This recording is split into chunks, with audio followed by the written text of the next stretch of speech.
కేకే service నుంచి గంటాపదంగా చెప్పేది ఏంటంటే సార్, లాస్ట్ టైం 151 స్థానాలు వైఎస్ఆర్సీపీ గెలుచుకుంటుందని క్లారిటీగా కాన్ఫిడెంట్గా చెప్పినప్పుడు చాలామంది ట్రోల్ చేశారు ఇది ఎట్లా వర్కౌట్ అవుతుందని. కానీ రిజల్ట్స్ వచ్చిన తర్వాత మనల్ని కమెంట్ చేసిన కూడా నివ్వెరిపోయారు.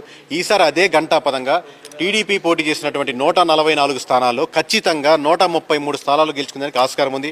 అలాగే వైనాట్ 175 వాళ్ళు అన్నారని, వీళ్ళు వైనాట్ 21 చాలా సీరియస్గా తీసుకున్నారు జనసేన వాళ్ళు. సో ఆ రిజల్ట్స్ మీకు కనపడుతున్నాయి. పోటీ చేసినటువంటి 21 స్థానాల్లో ఖచ్చితంగా 21 స్థానాలకు 21 స్థానాలు జనసేన గెలుచుకుందానికి 100% ఆస్కారం ఉంది. అలాగే బీజేపీ పోటీ చేసినటువంటి 10 స్థానాల్లో ఖచ్చితంగా 7 స్థానాలు బీజేపీ గెలుచుకోవడానికి ఆస్కారం ఉంది. అలాగే ఓవరాల్గా 175కి 175 పోటీ చేసినటువంటి వైఎస్ఆర్సీపీ కేవలం 14 నియోజకవర్గాలను క్రిస్టల్ క్లియర్గా ఇక్కడ గెలిచేదానికి ఆస్కారం ఉందని కనబడుతుంది. దాంట్లో 6 స్థానాలు మటుకు మాకు క్లియర్ కనబడుతుంది. ఇంకో 8 స్థానాలు టఫ్ ఫైట్లు కొంచెం టువార్డ్స్ వైఎస్ఆర్సీపీ వెళ్తుంది. కాబట్టి కన్సాలిడేట్గా 14 నియోజకవర్గాలు మాత్రమే, అంటే 20 దాటేదానికి ఆస్కారం లేకుండా కనపడుతుంది. రేపు పొద్దున మేము 1-2 రాంగ్ అవ్వచ్చు, ఇంకోటి యాడ్ అవ్వచ్చు, ఇంకోటి లూజ్ అవ్వచ్చు, అది కాదు విషయం.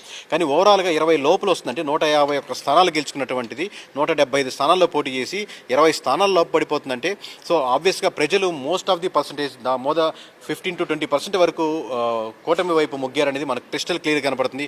ఇన్ని రోజులు ఫాలో అవుతున్న వాళ్ళకి, కేకే సర్వీస్ నమ్ముతూ కంటిన్యూ చేస్తున్న వాళ్ళకి thank you very much sir. బీజేపీకి అవుట్ ఆఫ్ 10 7 వస్తాయండి.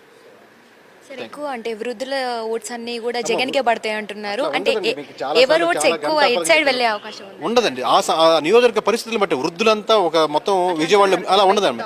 విజయవాడలో మీటింగ్ పెట్టారు మొన్న ఒక లాస్ట్ వీక్ వృద్ధులంతా కలిపి. ఇప్పుడు మన వృద్ధులంతా ఒక పార్టీకి వేద్దాం అలా ఉండదు. మీటింగ్ పెడితే ఎవరు రారనుకోండి వృద్ధులు. సో ఒక పార్టీకి వేయడం కానీ, కన్సాలిడేట్గా మహిళలంతా ఒక పార్టీకి వేయడం కానీ, లేకపోతే ఒక సెక్షన్ ఆఫ్ పీపుల్ ఎవరైనా కానీ ఒకరికి వేయడం కానీ అలా ఉండదు. ఓవరాల్గా అక్కడ నియోజకవర్గం ఉన్న సమస్యల మీద వాళ్ళు ఫీల్ అవుతున్న దాని మీద మొత్తం ఎలా ఉంటుందని చెప్పి దాని మీద ఓట్ బ్యాంకింగ్ ఉంటుంది. కానీ వృద్ధులు ఎక్కువ వేశారు, సాయంత్రం దాకా ఓట్ బ్యాంకింగ్ మాడేయబడింది. లాస్ట్ టైం చెప్పారు ఇదే మాటలు పోయినసారి చెప్పారు, ఈసారి చెప్తున్నాను. అట్లా ఉండదని నేను మొత్తుకుంటున్నాను. ఓట్ బ్యాంకింగ్ అలా ఉండదు. మీ నాయకులు అలా ప్రభావం చెందొద్దని. మీరు నమ్మండి వాళ్ళు చెప్పిన మాటలు. రేపు పొద్దున 4వ తారీఖు రిజల్ట్స్ వస్తాయి. ఆ రోజు చూసి మేము కరెక్టా వాళ్ళు కరెక్ట్ అని మీరు క్లారిఫై చేసుకోండి సార్. థ్యాంక్ యూ అండి. ఫైనల్గా ఖచ్చితంగా కూటమి గవర్నమెంట్ ఫామ్ చేస్తుందని చెప్తున్నామండి.